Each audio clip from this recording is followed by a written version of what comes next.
Assalamualaikum warahmatullahi wabarakatuh. Halo, Sobat KPPN Jakarta 1. Bahagia sekali hari ini kami mendapat kehormatan untuk menyampaikan sesuatu pada Sobat KPPN Jakarta 1. Ada dua kehormatan sejatinya yang akan kami sampaikan. Yang pertama, kehormatan karena pada hari ini kami akan meluncurkan sebuah program baru yang kami beri nama Kacamata Leader. Apa itu Kacamata Leader? Kacamata Leader adalah sebuah program yang menghadirkan leader dari Satuan Kerja Mitra KPPN Jakarta 1 yang akan bercerita, berbagi pengalaman, berbagi insight terkait kiat-kiat sukses dalam mengelola keuangan negara. Dan tentu karena ini bicara tentang leader, maka juga ada unsur-unsur leadership-nya di situ. Kacamata merupakan gambaran dari sudut pandang, gambaran dari bagaimana seorang leader melihat kiat-kiat, melihat strategi yang dilakukan dalam pengelolaan keuangan negara. Dan untuk edisi perdana kali ini, inilah kehormatan kami yang kedua. Kami sudah bersama-sama dengan seorang leader dan yang sudah nampak di samping saya tentu kehormatan yang kedua karena kami saat ini bersama dengan Direktur Utama BLU Pusat Pengelolaan Komplek Kemayoran, Bapak Medi Kristianto. Pak Medi, terima kasih sudah bersedia untuk sama-sama dengan kami di edisi perdana, Bapak. Wah, ini tugas yang berat sekali. Terima kasih, kehormatan buat kami. Terima kasih, Bapak. Iya, Sobat KPPN Jakarta 1, obrolan saya dalam Kacamata Leader hari ini akan mengulas tentang PPK Kemayoran. Pak Dirut, bisa cerita sedikit tentang apa itu PPK Kemayoran dan hal-hal yang terkait dengan itu.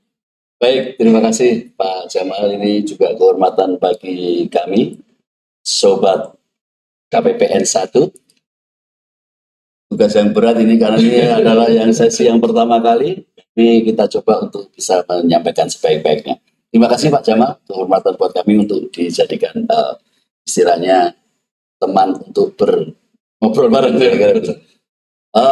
Sobat KPPN 1, Pusat Pengelolaan Kemayoran adalah salah satu badan layanan umum yang mengelola kawasan kisaran 450 hektar di bawah Kementerian Sekretariat Negara. Jadi secara rumpun ini adalah rumpun kawasan, kawasan, kesehatan, pendidikan. Kami adalah rumpun kawasan di bawah Kementerian Sekretariat Negara yang tugasnya pastinya layanan kepada masyarakat. Nah, itu bisa ditunjukkan bahwa 450 hektar itu tidak semuanya bisa menghasilkan revenue sebetulnya.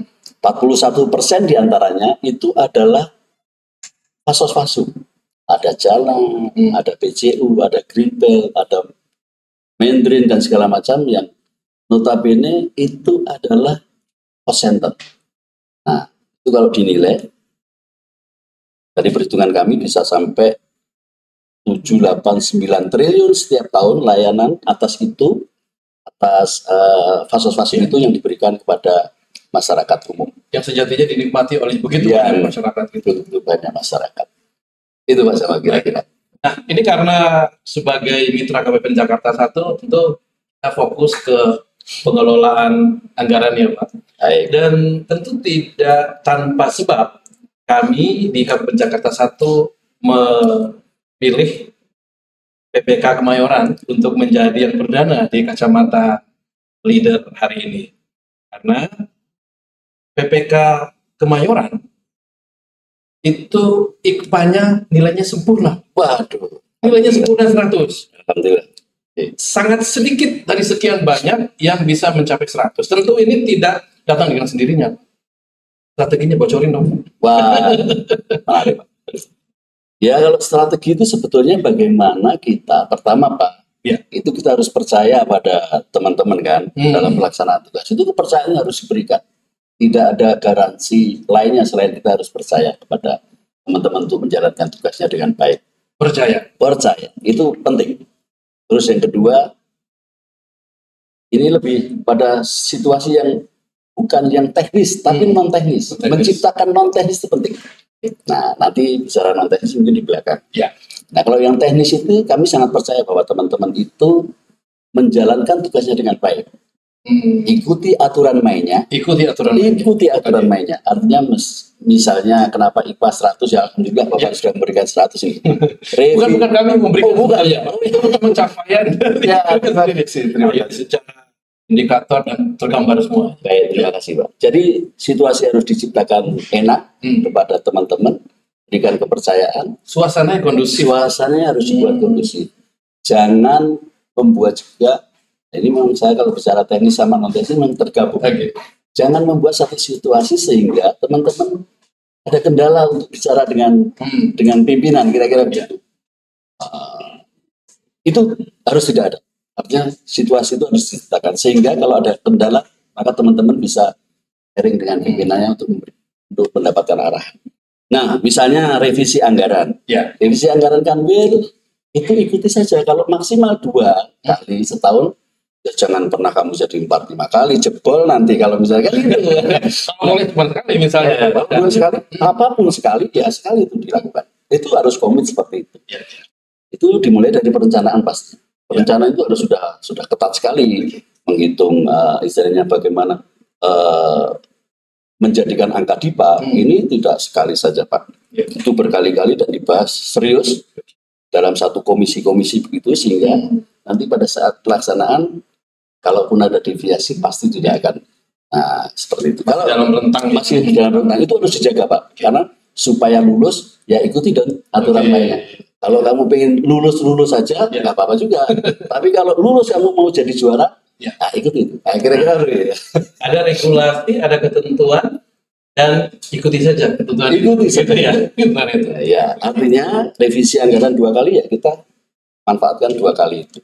Kemudian optimalkan kalau misalnya bisa revisi dari KPA yang notabene itu bisa dimanfaatkan juga. Itu kira-kira untuk yang revisi anggaran. Ya. Kalau deviasi antara misalnya rencana penyerapan anggaran itu pun teman-teman sudah pasti komunikasi yang saya sampaikan itu harus lancar, itu termasuk tidak hanya ke atas ke bawah tapi ke samping juga. Ya. Kepala-kepala divisi itu mempunyai kegiatan-kegiatan. Maka untuk merencanakan rencana penyerapan anggaran ya kumpul bareng, ngopi bareng. Kalau ada kontraktual sudah bisa dianalisa berapa rencana penyerapan anggaran. Kalau 3 bulan bahkan ini Pak Jamal, kami sudah bisa setiap bulan merencanakan rencana penyerapan anggaran itu. Dan itu terkonfirmasi dengan pemilik kegiatan. Terkonfirmasi. Jadi tidak hanya di bagian keuangan saja, tetapi mengkonfirmasikan sebelum merencanakan rencana penyerapan anggaran oleh pemilik kegiatan. Seberapa besar pengaruh komitmen yang kuat dari pemilik kegiatan kepada capaian-capaian ini? Lah, itu wajib dan harus. Berarti bukan semata-mata di direktur keuangan gitu ya? Justru pemilik yang mengeksekusi kan di tataran pemilik kegiatan. Itu wajib dan harus. Jangan pernah diusulkan kegiatan kalau tidak punya komitmen seperti itu. Coret saja kegiatannya kalau tidak punya komitmen. Tapi lagi-lagi komunikasi yang intens antara bagian di keuangan gitu ya Pak, pengelola keuangan dan pemilik kegiatan ini menjadi salah satu kata kuncinya. Ya, komunikasi tadi Pak. Kan tidak mungkin di keuangan berdiri sendiri. Ibarat tubuh, keuangan itu hanya tangan kiri atau tangan kanan. Kan nggak boleh juga dia bisa jalan bersama kanannya tangan. Artinya harus komunikasi penting.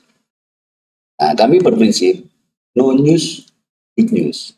Oke. Artinya kalau tidak ada berita baik. Tapi alhamdulillah, kalau ada berita, termasuk ini dapat Itu baik, Pak Dir. Ini Sobat KPP Jakarta 1, kanal ini atau program ini, program Kacamata Leader ini tentu tidak mengulik hal-hal teknis. Karena kita juga punya jalur, kita punya kanal untuk itu, yaitu Selasa bicara teknis itu. Untuk yang Kacamata Leader, kita lebih banyak bicara tentang manajerial, tentang bagaimana menghubungkan antar berbagai visi misalnya, dan faktor leadership itu tidak mungkin akan menjadi bisa berhasil kalau tidak didukung dengan leader yang mumpuni.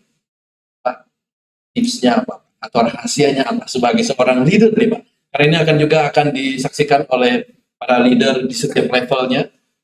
Monggo Bapak bisa berbagi tips-tips untuk sebuah leadership yang kuat. Baik Sobat KPPN 1, inilah tugas yang paling berat untuk menjawab itu. Karena sebetulnya leader atau tidak itu sebenarnya kan faktor penerimaan dari lingkungan. Apakah dia seorang leader atau tidak. Dia itu pemimpin atau pimpinan? Kan begitu.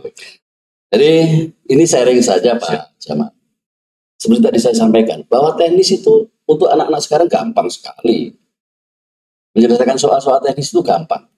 Yang agak sulit adalah non-teknis. Non-teknis itu maka leader itu harus memberitahu kepada anak-anak, pada teman-teman bahwa untuk kamu bisa berhasil, itu faktor non-teknis itu yang paling penting. Contohnya, tadi yang saya sampaikan. Bagaimana teman-teman di kantor itu mau datang ke tempat kita aja susah. Karena apa? Di WA nggak pernah dijawab, nggak pernah ada waktu, sok-sok sibuk atasannya kan jadi ribet. Maka ciptakan satu lingkungan bahwa, satu suasana bahwa tidak ada gap, tidak ada halangan apapun, bahwa siapapun anggota organisasi bisa ketemu pimpinannya dimanapun dan kapanpun. Tinggal dibuatkan appointment. Jangan pernah ditolak untuk tidak bisa mendapatkan informasi. Karena apa? Pada saat komunikasi itu jadi lancar, apapun yang terjadi di lapangan, teman-teman itu pasti tahu. Makanya kalau pimpinan mengatakan, kamu ke 10 ya, pimpinan itu harus tahu. 1, 2, 3, 4, 5, 6, 7, 8, 9, 10. Iya. Kalau saya mohon maaf, jalurnya ya. Sebut anak-anak kawan-kawan itu gitu ya. Kalau kawan-kawan di kantor itu berhenti di 3, pimpinan harus tahu. Kenapa kamu? Pak di sini, kamu di 3. 3, kasih tahu, 3 itu begini loh. Pak, kalau begini harusnya menuju ke sana. Menuju ke sana, kadang-kadang itu terjadi. Maka pimpinan juga harus tahu, menuju ke sana itu siapa yang harus dihubungi. Kalau kawan-kawan susah, pimpinan angkat telepon. Angkat telepon, teleponnya di sana mau izin. Ini teman-teman mau konsultasi. Itu harus dibukakan pintunya sehingga teman-teman bisa masuk dengan baik. Nah, itu satu pengalaman yang seperti itu. Nah, leader itu harus memiliki sikap egaliter, kemudian membuka ruang-ruang komunikasi, dan juga harus bersedia untuk membukakan jalan kalau mandek. Nah, membukakan jalan atau mandek itu berlaku untuk seluruhnya. Artinya, bagaimana seorang leader atau teman-teman harus diberi kesempatan untuk itu. Maka sering kami sampaikan bahwa kalau kamu pengen tahu lebih banyak tentang dunia ini, terbanglah kamu yang tinggi. Kalau kamu pengen tahu bagaimana keribetan di bumi ini, kamu mainlah yang jauh. Makanya, Pak Jamal, kalau teman-teman itu tidak ada di kantor, bukan berarti mereka melakukan hal yang negatif. Tapi itu pasti sedang membangun itu tadi, membangun relasi, networking. Bagaimana kalau kita nggak kenal siapa-siapa, akhirnya jadi kutu kupret. Artinya hanya di belakang meja saja. Ribet. Nah, leader harus seperti itu, Pak. Ya, seperti itu. Jadi, menurut saya, itu. Terus kemudian, kalau ada soal, kan kita harus meyakini. Ada soal itu tidak ada jawaban. Setiap soal mesti ada jawabannya. Insya Allah pasti ada jawaban. Oleh sebab itu, kalau ada soal, jangan biarkan di koma. Sampai titik itu. Kalau hanya di koma, nggak penting juga. Kamu hanya menyampaikan masalah. Kalau anak-anak atau kawan-kawan di bawah itu nggak bisa, maka wajib hukumnya leader harus menjadikan itu titik dengan arahan tertentu, kemudian titik. Di titik itulah berhenti jawaban. Seringkali juga ada situasi di mana pokoknya saya nggak mau tahu asal beres gitu. Apakah leader yang baik? Tidak seperti itu, seperti apa? Pokoknya saya nggak mau tahu harus beres. Ini kalau bisa begitu ada teori manajemen, Pak. Mohon maaf ini. Katanya leader itu ada yang bilang tegas dulu baru baik. Kalau tegas dulu baru baik, atau baik dulu baru tegas. Atau seorang leader itu hanya tegas saja. Kebayang nggak, Pak? Yang di bawah itu sudah pasti ribet urusannya kan, jadi nggak tenang. Ini hanya dituntut terus, nggak pernah. Makanya ada tegas saja. Kalau tegas, mungkin Ya. organisasi bagus. Apa betul begitu? Bisa jadi belum tentu. Ya. Baik terus, organisasi bisa begini-begini. Karena dia hanya baik terus. Berarti harus ada kombinasi. Ada kombinasi. Sejalan dengan leadership adalah seni gitu. Nah, leadership is an art, betul. Seni itu penting, Pak. Karena seni itu bisa, mau gambar itu bisa dengan cara apapun. Bahkan cat itu dipakai api aja bisa jadi lukisan. Ini leadership. Nah, itu tadi ada yang ketiga. Ya. Ada tegas dulu baru baik, atau baik dulu baru tegas. Ini juga pilihan. Orang pimpinan itu tegas dulu baru baik, atau dia baik dulu baru tegas. Menurut saya yang paling baik itu baik dulu baru tegas. Ajak ngobrol, informal, ajak main segala macam. Ingat tuh ya. Kalau kamu begini, kalau begini, nah itu harus sampaikan. Itu Pak Jamal kira-kira. Ya. Tapi bukan berarti ini leader ya Pak. Ya. Ini hanya obrolan aja begini. Siapa? Iya. Sobat KPPN Jakarta 1 singkat tapi bernas, ya. Benar-benar daging semua. Memang durasi kita tidak panjang. Dirut juga punya kesibukan yang lain tentu yang sudah menanti, dan mudah-mudahan hal yang singkat ini bisa menjadi insight bagi banyak orang, Dirut, terutama dalam proses pengelolaan keuangan negara yang profesional, transparan, akurat, dan seterusnya. Ini menjadi komitmen kita bersama. Pak Dirut, terima kasih atas waktunya. Terima kasih Pak Jamal. Selamat untuk capaian yang luar biasa. Ini juga bisa menjadi motivasi untuk satker kami yang lain untuk mencapai nilai sempurna. Kalau PPK Kemayoran bisa, mestinya semua satker KPPN, mitra KPPN Jakarta 1 juga bisa. Jadi kira seperti itu. Terima kasih Pak Jamal. Terima kasih sekali lagi. Terima kasih Sobat KPPN 1. Terima kasih. Baik. KPPN Jakarta 1, jangan lupa juga untuk follow akun Instagram di @ppk Kemayoran. Apapun aktivitasnya di Kemayoran aja. Sobat KPPN Jakarta 1, ini baru perdana Kacamata Leader. Kita akan ketemu lagi di Kacamata Leader berikutnya dengan narasumber leader berikutnya. Terima kasih, sampai jumpa.